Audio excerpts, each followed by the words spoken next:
Well, hello, everybody. My name is Michael Buller. I am a rostered minister of Word and Sacrament, and I am one of the members of the Northwestern Minnesota Synod Constitutional Committee.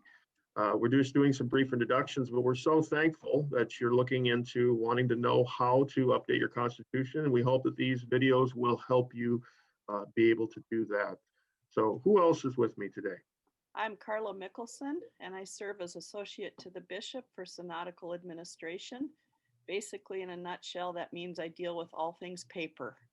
I work with rostered leaders in roster management of their files. I work with congregations and the files that we keep here in the Synod for the congregations. I work with call process and work with our candidacy committee.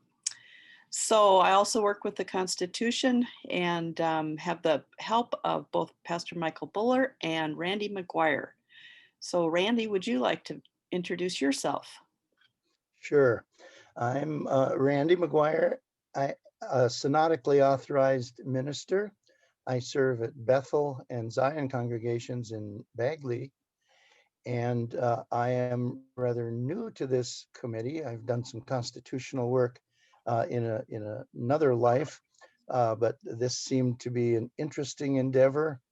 And since our churches are going through the update of their constitutions, what a great experience to serve on the committee and be doing two active constitutions, so I can be of more help to fellow rostered ministers as they deal with their constitutional issues. So I'm happy to be here with you. Thank you.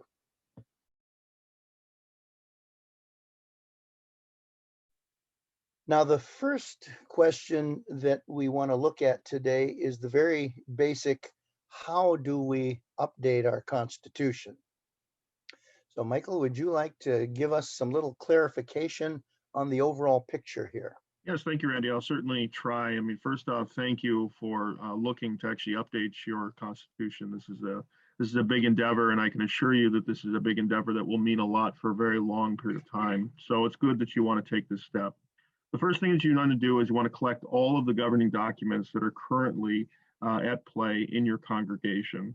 That would be your Constitution with its most recent updated format, your bylaws with their most recent updated format, continuing resolutions in their most upgraded format, and any policies or procedures that your congregation might have spelled out in document form. You want to have all of these documents available, and if possible, have all these documents available in the Microsoft Word format. After you've had all of these collected, then you would go to the Northwestern Minnesota website at nwmnsynod.org. Go there and follow the clicks and get your model constitution for the congregation. It is the most recent format, which was adopted in 2019, as Carla's putting up here on the screen. And what you want to do is you want to start with this document and slowly insert through copy and paste if possible, or by typing in all of the areas that are unique and different for your congregation.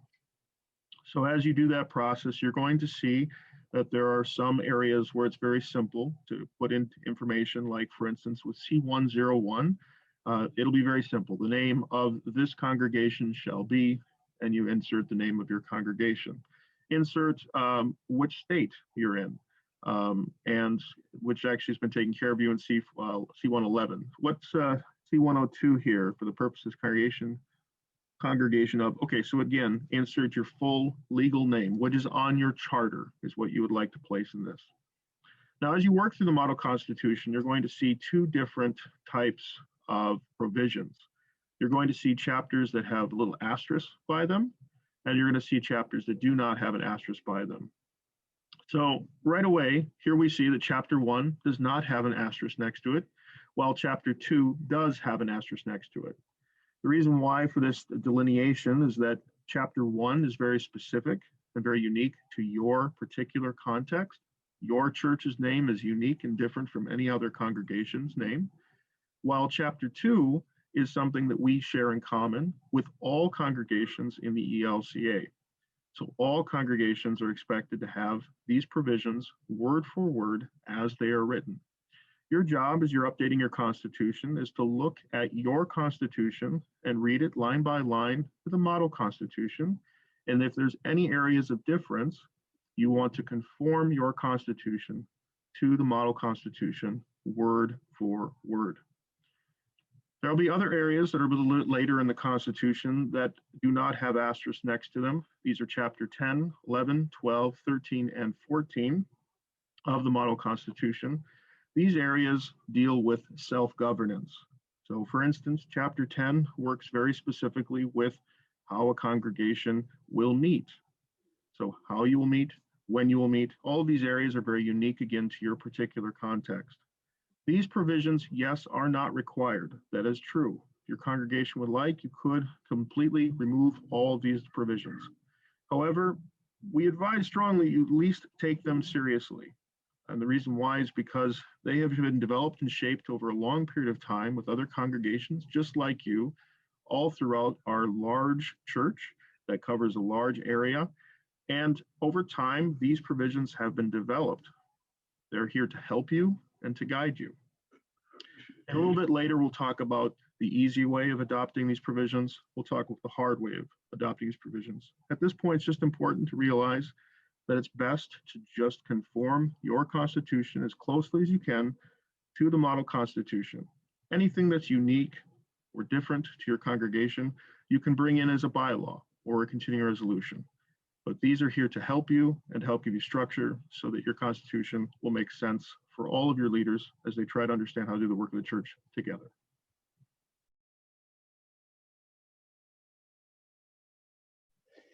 Well, Michael, there's another question that comes up, and that is, what is the most frequently asked question by congregations who are preparing to update their constitution? There must be something that overrides all of the others. I have my thoughts about it, but you've been at this a lot longer than I have. What have you found in working with many congregations is the most compelling question? But the most frequently asked question is property.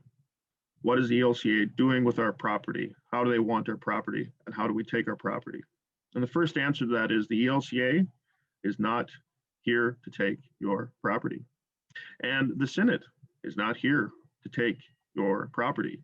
They're not interested in taking your property.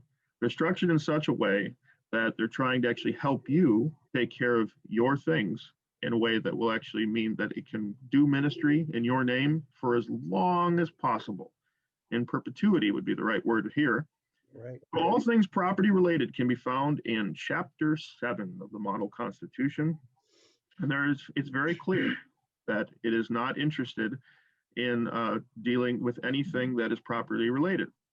But you ask right here, if the congregation right away, chapter 7:01, it says, if this congregation ceases to exist, title to undisposed property shall pass the Northwestern Minnesota Synod of Evangelical Lutheran Church of America. Isn't that saying that they're looking to take our property? Notice the most important word in this provision, undisposed. Undisposed property is property that has not been earmarked. It's property that has not been passed on to the next generation. It's goods that you own that you didn't put a name on it as to where it was supposed to go after you die.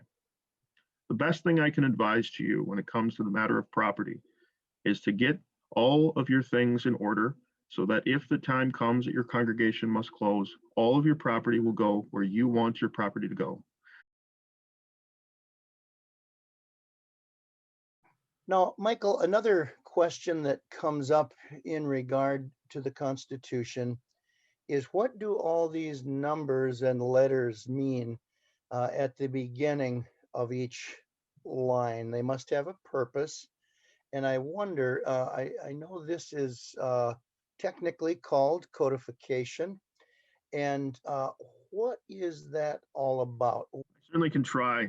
This is definitely one of the more complicated areas of the Model Constitution. But kind of think of this way. If you went into a really large building, like a library, and you wanted to find a book, and you asked for that book, and the librarian did not have any lettering or numbering or any filing structure to find that book, it might take you a couple of weeks, if not months, or maybe even a year to find that book, depending upon how many books you actually have in that building.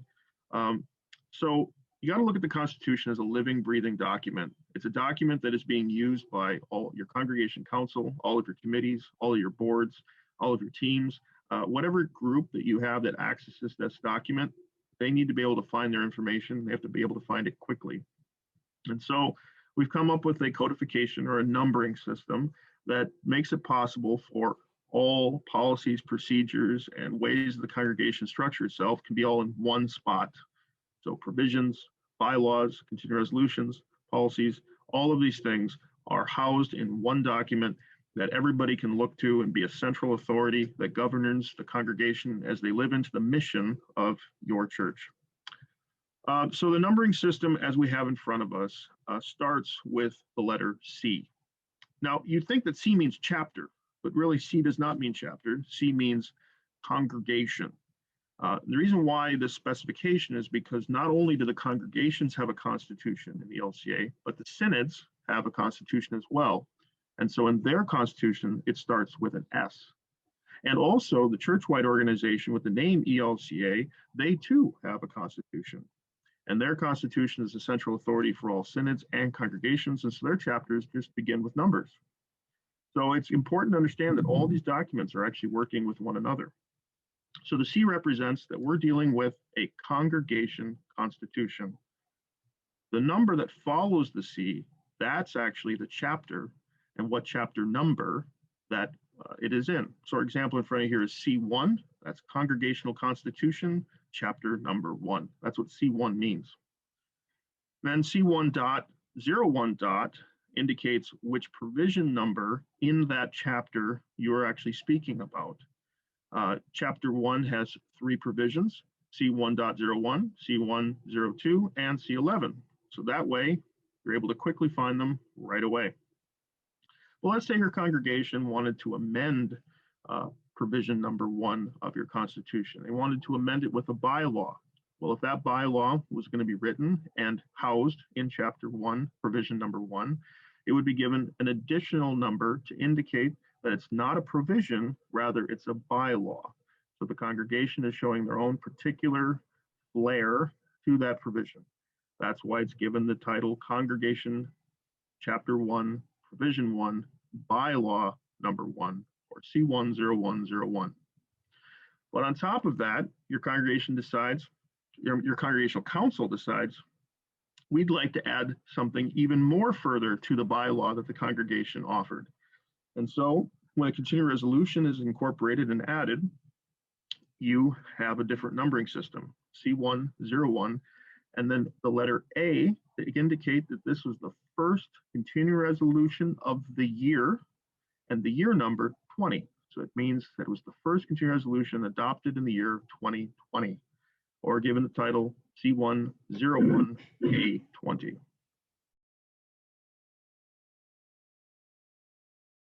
So how do we adopt our Constitution? Once we have it all put together, what's the next step for actually implementing it?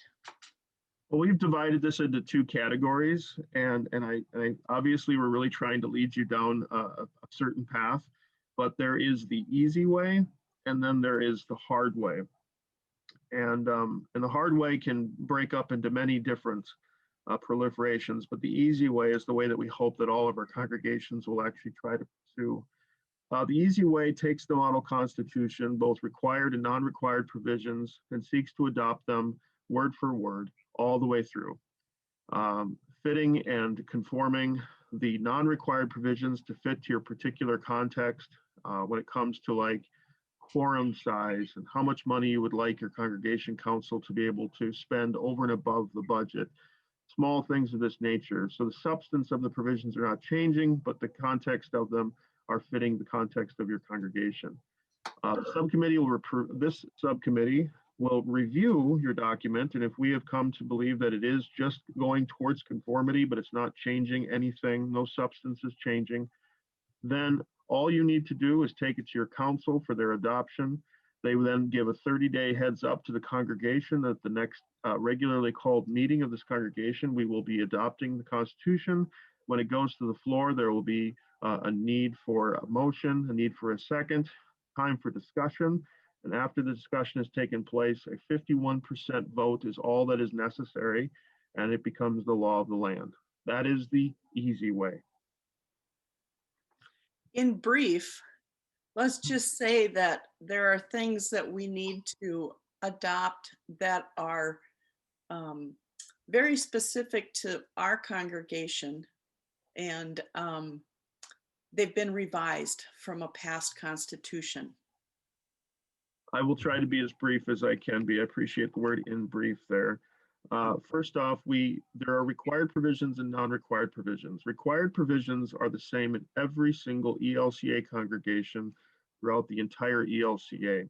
And those are chapters 2 through 9 and chapters 15 through 20. Those you can adopt the easy way with the 51% vote. And if you have a majority of your non-required provisions that are also being conformed, they too can be adopted at that same vote, 51%. But you might have a few, for instance, 1203 and 1204, oftentimes are two provisions that need to have a little bit more work done to it. That's very specific to how much the Congregation Council is able to actually spend. That's just one example of many.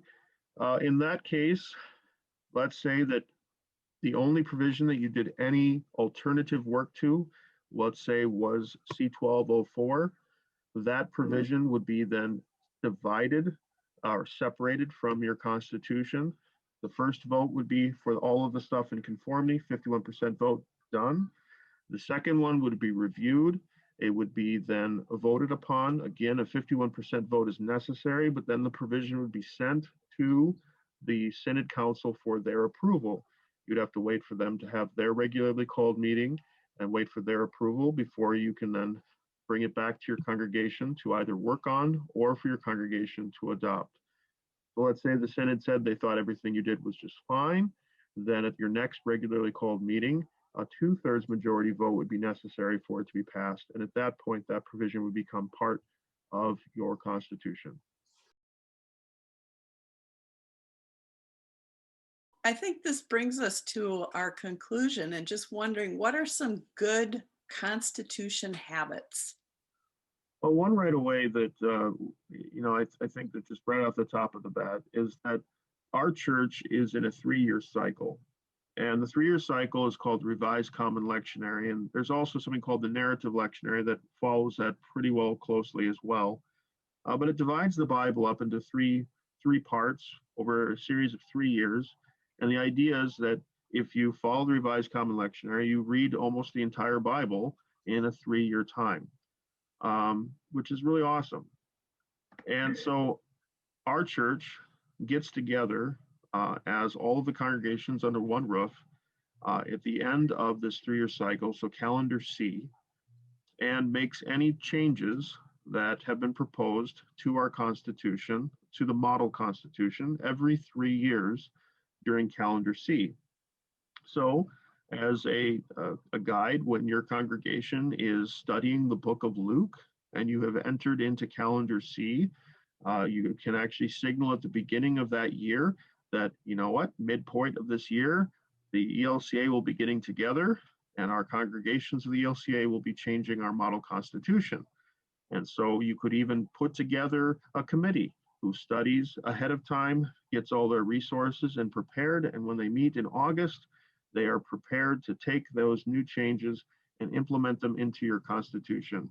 So that way, at the beginning of the new cycle, new calendar A year, your congregation is ready to adopt the new Constitution, which will be coming out, I believe, in August of 2022, which will then be adopted in January, if you meet in January of 2023.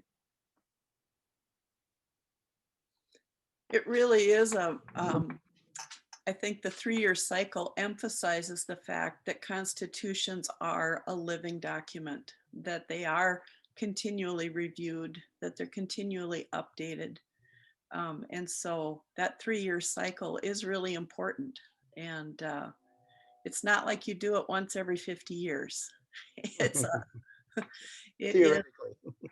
it is a living, breathing, continually changing product. So And again, it doesn't matter until it matters. And so we're trying to encourage you to make it matter now so that when it does matter, you're prepared. Right. I want to thank both of you for your insight and input into how to update a congregational constitution. And once again, the Synod has lots of resources available on the website, and just check that out. And we are also here to walk with you through that process. So thank you, and God's blessings to you as you continue in your ministry. Thank you. Thank you.